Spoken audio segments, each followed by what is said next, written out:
but they didn't make it anyway. So the Brussels sprouts don't look bad. When I see asparagus, I'm gonna know spring is coming, y'all. Do y'all remember what this was looking like? They going in the trash and I'm not buying no more. I'm using something on these aphids this year.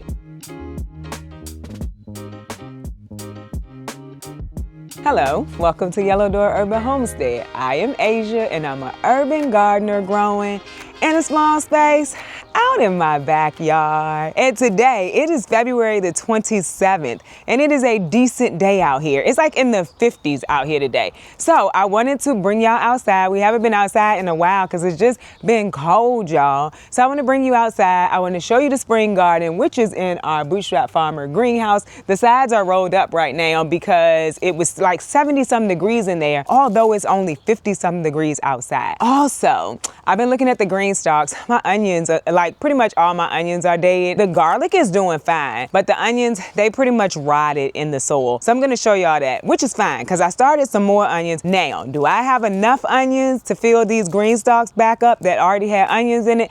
I don't think so, because I was not planning for those onions to die. Normally in my area, when we are not getting snow 4 to 5 times and ice is not just sitting around, onions can survive. This does not seem to be the case this year. So I'm gonna show y'all those. Whatever onions we get is what we get in the greenhouse, in the Bootstrap Farmer greenhouse. We do have onions interplanted with some of the other cold crops. So we'll see what happens, and we still have onions. Also, we have some more spring seedlings out in the greenhouse as well. Oh, I'm gonna take y'all inside too and show you what's going on in the germination station down in the homesteading room, but it's not a lot going on in there. Everything is pretty small. So let's just take a moment to look around outside. I'm happy to be out here. I'm so happy to be out here, y'all. And next week, I think we have one cold day, I think Sunday or Monday, and then we have really nice days coming up. So I'm gonna be out here like getting the beds amended and stuff like that. Hopefully the purple bags will be thawed and we can go ahead and plant potatoes too, because I've already chitted them in the house. But so in case you're new here, I am in Virginia, Zone 7B. I grow in-ground, raised beds, bags, or containers. I grow in green stalks. I'm growing in greenhouses. I'm super excited, and I'm in an urban space in a normal size backyard, y'all. So I'm gonna show y'all around a little bit, and then we're gonna go in the house, and I'm gonna end this video. Let's look around.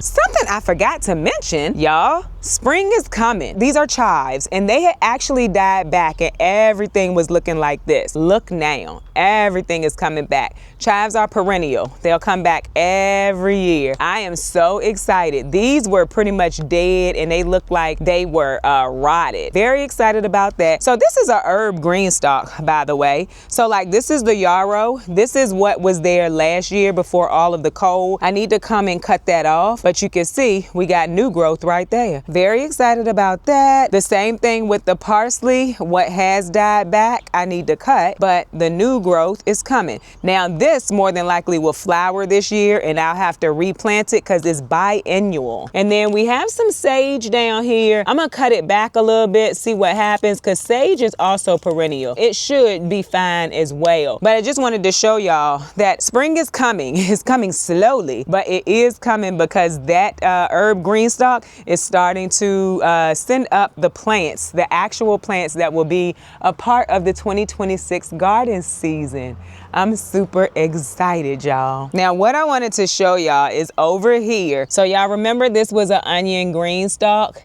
If I pull, these come out. Like that is rotted. Do you see that? So my onions did not make it. And the crazy part is I did not plan for this for spring. So now I have to go and plan for this green stalk. If there's anything that did make it, cool, I'll leave it. But for the most part, it did not make it. It was just too cold here, y'all. This backyard was under ice. I want to say for a week and a half, maybe even 2 weeks. It was a sheet of ice back here. And so of course the green stalk soil absolutely froze. And then when it thawed, things just started rotting. So this is something I need to get around to. I need to get around to clearing this out, and then I need to plan, and I probably need to start seeds. So I'm gonna sit down and figure out what seeds I need to start. I'm also gonna come out here and see exactly with the green stalks, exactly which things did not make it. All of the garlic looks fine, which makes sense because garlic needs a really cold period. And during that time, it also gets its rooting. So that makes sense. The garlic garlic did well. My onions, not so much. So this was a shallots, I think. Let's see, but like right here, this shallot had died, so I put a garlic in. That garlic looks fine, but like that was a shallot, y'all. That it just sat in there and rotted. Totally uncool. But now this one doesn't appear to be that. So see, when I pull, it doesn't come out. The ones that rotted, they pretty much, they're easy to come out. Let me see about this one. Yeah, like that, easy to come out with no problem because it rotted in the soil. So yeah, we're gonna come out here and clean this up and figure out exactly what we need for the green stalks now, because I did not plan for them originally because I knew the onions would be in there for a while during spring, but they didn't make it anyway. And so before we go into the greenhouse and I show you the spring garden that I already planted, just want to show you like the main garden real quick. Nothing fancy, nothing to see here, except I do want to show you one or two things real quick. So this is the elderberry, and I know elderberry bushes get big, right? This elderberry, I'm actually planning to move into this bed over here, so it will kind of be out of the way. More than likely won't be shading too much, so I'm fine to put that over there. But what I wanted to show you is that it is also waking up. These are the things that help me when it's almost time for spring, but spring just hasn't gotten here, because I know it's coming, because things start to wake up. I need to move that though. I will see next week if we can get that moved. Hopefully that soil over there is finally thawed, because I need to get that moved. So if you remember, I told you that the Swiss chard was doing pretty good over here and I left it. It is, and the larger leaves pretty much just died. I did not pull them, but the leaves in the middle are looking really good. So we'll already have Swiss chard for spring because I did not pull these plants. And then the other thing I was telling y'all about was that cabbage that was growing more heads, but like little tiny heads. I left it. They are not hard, but I'm still gonna leave it and see what happens. I think it's really cool. That has never happened to me before. I've seen it on other people's channels. It's never happened to me before. So that's really exciting to see that, y'all. Oh, let me show y'all these Brussels sprouts. So the Brussels sprouts don't look bad, and there are Brussels sprouts in here. Y'all see that? They're opening up, but I imagine you can still eat them. So I'm leaving the Brussels sprouts. These are Long Island improved. That one, this one, and this one is a Long Island improved. This is a Groninger. Looks pretty bad, but it does have some Brussels sprouts on it. So I'm basically just leaving these plants. Now, what I will tell you is next year, Long Island improved will be what I actually plant. These Groningers look absolutely terrible, and they grew really slow too. But I have to also say this spot is kind of shaded, but it didn't seem to bother the Long Island improved. So that is what we will be growing next year. I planted more than one variety of quite a few things in order to see which variety was the variety I should be planting. So next year, Long Island improved will be my Brussels sprouts that I plant. The garlic over here is looking good, and some of this just recently started to sprout. The stuff that has sprouted earlier, you can see kind of laid over. The things that sprouted recently though, they look real good. Now, I want to move these green stalks over there with the rest of the green stalks. I'm just not sure how to do that. I'm gonna figure it out though, because I really like these two colors and I want them to be a color that I see when I walk out, just like the rest of them. And this is the other one, when I said two, the lemon, so beautiful. But yeah, the garlic is looking good in here too. Pretty excited about everything that's going on out here. I just can feel that spring is coming. Oh, by the way, hollyhocks are coming up. So these are from last year. I'm hoping that my dahlias come back too. There were dahlias in here, but right now, yeah, the hollyhocks are coming back up too. So we love that. Hollyhocks are another beautiful flower. Like, I really love hollyhocks. They are beautiful. And I had some over here that I had planted, and that's coming back up too, which is telling me we're close to spring. I'm waiting for asparagus. Asparagus is one of the first vegetables that pop back up. So when I see asparagus, I'm gonna know spring is coming, y'all. All right, let's go over here. Oh, before we go in the Bootstrap Farmer greenhouse, I wanna show y'all the Quick Tent greenhouse. So it's not super exciting because I don't want to get y'all hopes up too high. But look, do y'all remember what this was looking like? I should have closed the greenhouse and left it closed earlier. All of these plants started to come back once I left the greenhouse closed. Look at this. This is a Brussels sprout. Mind you, we probably not gonna actually get a Brussels sprout, but look, that Brussels sprout was trying to grow. This is a cabbage. It's one of the cylinder type cabbages. I think if I had closed it and left it closed when we were really, really cold, before I was just trying to thaw the soil, that this would have been, it would have done well. Also, we got more sun now, and the daytime is longer, so that has something to do with it, I'm sure. But y'all look, I'm excited. I feel like this stuff is gonna start growing again. Now the broccoli beds still look terrible. We're gonna get this pulled. This looks terrible, but this side over here does not look terrible anymore. I'm pretty excited about that. So basically, I learned that what I need to do is once this starts getting really cold, and because we're not getting a lot of sun over here, is just to close this greenhouse, let the sun come in throughout the day, then it'll stay warmer in here as well, and things won't look so bad. So I'm excited. And Brussels sprouts, cabbage, collards do well in here. So maybe I don't put broccoli in here and kohlrabi in here and whatever else died. But Brussels sprouts, cabbage, and collards, it does well in here. Well, it can do well in here. And I think if I get it planted out early, like I get the main garden planted out, like if I get everything planted so it can get some size on it, it'll definitely do well. I was pretty excited to see that. I had basically been saying, once we get more sun, I think this greenhouse is gonna do better. I have been saying that. I think that I'm seeing what I was thinking, and so I'm happy about that. Anyway, let's go in here. All right.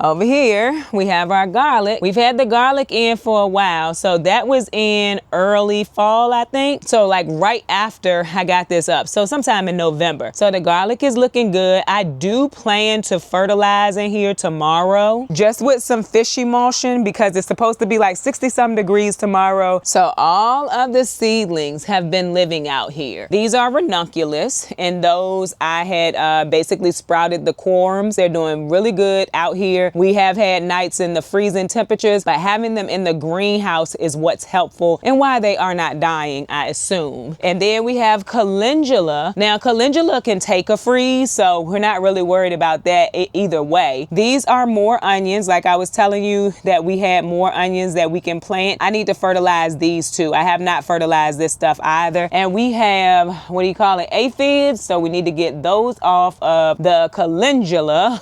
And then right here, these are leeks. They belong out in the main garden, and since we're not planting that yet, they are still in the greenhouse. We have some thyme right here that I started from seed. It's doing really good. We have some snapdragons right there, some celery in the back, some dill, and some cilantro. Some more snapdragons. These are the ones that we started a little bit earlier. They look amazing, y'all, and I really want to get them planted out into the flower bed. Just haven't gotten around to it. And then back here we have a whole bunch of chamomile. Cannot wait to get that in a garden bed somewhere. I want a lot of it. I want to be able to preserve a lot of it. Me and my daughter do like to drink calendula. Chamomile. Did I say calendula? I meant chamomile. So I want to be able to preserve it. I want to be able to get a lot of it. We will see where it goes. Okay, back to the greenhouse. So I do think we need to do a little bit of watering in here. You really can't see the stuff in the front because it was very small, but we have some Swiss chard in here at the front. If you were here, we planted this together. Some more Swiss chard there. There's a few onions also up in this space with the Swiss chard. There's more Swiss chard there. And then you got more onions right here. We have broccoli down here, and the broccoli is looking good. I can't tell if we're getting a lot of growth right now, but if we're not, that's fine. I just don't want it to die, because once it warms up, we'll definitely start to get some growth. More broccoli. You got a Brussels sprout, and then back here we have some broccoli rabe, which I think this broccoli rabe is really trying to go to flower. I keep pulling it, like you can see right there. I keep pulling it because I just want it to grow first, and I want to be able to get a harvest off of it first. So we'll see what happens. I am happy to see how good these plants still look though, because we have had some pretty cold temperatures and the plants still look good. And I do need to fertilize.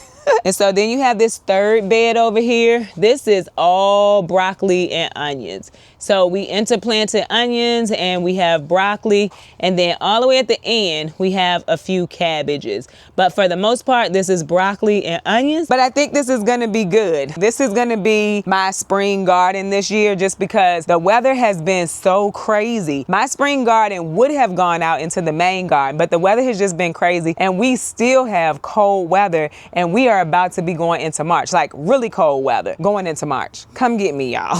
But just a quick pan before we leave. Oh, and those citrus trees look bad. We'll see what they look like come spring when we warm up. If they start to grow new leaves and they stay green, cool. If they don't, they going in the trash and I'm not buying no more.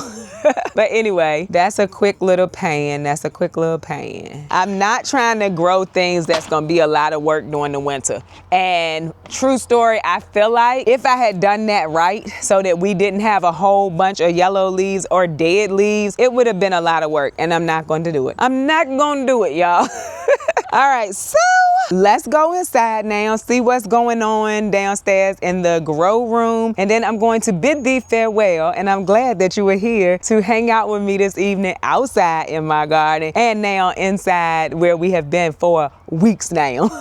Okay, so we are inside now in what I call my germination station if you are new here. This is where we grow our seedlings. We also have our quail down here. There's a green stalk, that's what you are sitting on. We have potatoes chitting in another greenhouse, like an indoor one that you can put up and take down, that kind of stuff. Oh, and this is also where we store our food, which I'm so excited that we are finally storing food that we are using. So that's what this room is. It used to be my laundry room, and I just switched it over into this. Okay, so I'm gonna start over here. Remember I said that we had potatoes chitting in the house already? We already have them chitting, so I need to cut them where they have chitted so that they can scab over. I don't normally cut them early so they can scab over, but I'll give it a try this year. So we have a few different varieties in here. I got my potatoes from Tractor Supply. They sell a pretty big bag. I think this is a 4-pound bag. Yeah, for like $7.99. So I'll still have potatoes hopefully for the fall if I can keep them from rotting. And then down here we have some more that's chitting pretty well. That's a red variety there. And then this is what they call blue, but it's more purple. But I absolutely love those potatoes. That's what's going on over here. We have chitting potatoes. And then over here is our grow station. We did not do it together, but I potted up all of the basil. We have basil. We have small little amaranth. We have our pepper seedlings. Those are the pepper seedlings back here that I started early because I was making content for a company. Those are shishitos. They look really, really good. Then you got lupin back here too. Some more basil down there. Looking really, really good in here. This is why I start my peppers early, because if they do not germinate as soon as I would like them to, which is what happened here, they take a while to grow, and that's what is happening here. Oh, also, I'm using something. I don't care what I use. I'm not fighting aphids this year, and there are lots of aphids. And I said I don't care what I use. I do care what I use, but I'm going to use something. I'm not fighting aphids this year. If you were here last year, you saw my aphid situation. I no longer have the bad habit that was making me say, hey, I'm just not using anything. I'm using something on these aphids this year. Just got to figure out what I'm going to use.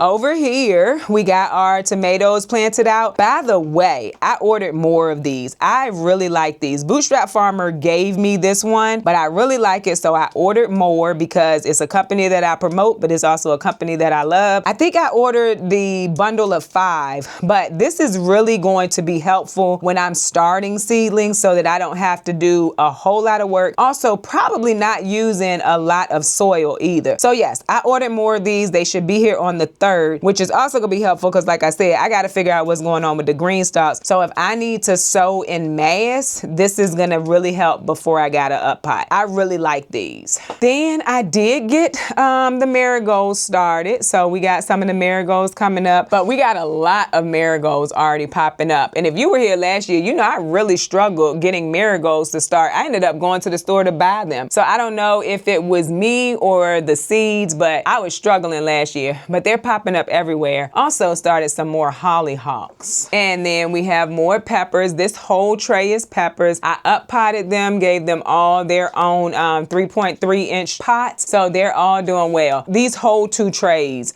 our peppers. They're doing really, really nicely, y'all. And then we have some saffron. So this is the saffron that I did not want to die, so I just planted it so that it could go ahead and at least start growing. I need to be able to get this outside soon. But this whole tray is about to start going outside during the day, and then I bring it back in at night. But anyway, you also have some lupin in here, so they're gonna start going outside too. We'll see the difference between the lupin that we put outside and the lupin that stays inside, if there's any difference at all. And then the dahlias. This tray is not staying outside overnight though. Like when we are getting a freeze, it's not staying outside overnight. Matter of fact, if we get under 40, it's not staying outside. It's gonna come back inside. If you remember, I set a table up right here, and the things that's going in and out just goes on this table. I just haven't gotten it set up yet. Oh, by the way, the strawberry green stalk is actually really beautiful, y'all. I don't think I'm getting enough light to this green stalk. Some things have already died. Some things just look like they struggling. So more than likely, I'm gonna put this outside. I'm gonna leave like the broccoli. I'm gonna leave the Swiss chard. I'm gonna leave the snapdragon. I am gonna take this pepper from out of here, but I'm just gonna go ahead and move this outside probably sometime next week as well. But if you remember, I was asking about a hydroponic because now I know I could put a hydroponics right here and still grow food throughout the year. Just gotta find somewhere to plug it up. So anyway, that is a quick tour of outside, what's going on inside. And so I hope that you enjoyed this video. If you did, don't forget to like, share, and subscribe. Don't forget to visit me over on Instagram, where I post about the things going on in my garden almost every day. Bye, y'all. Also, we have some more spring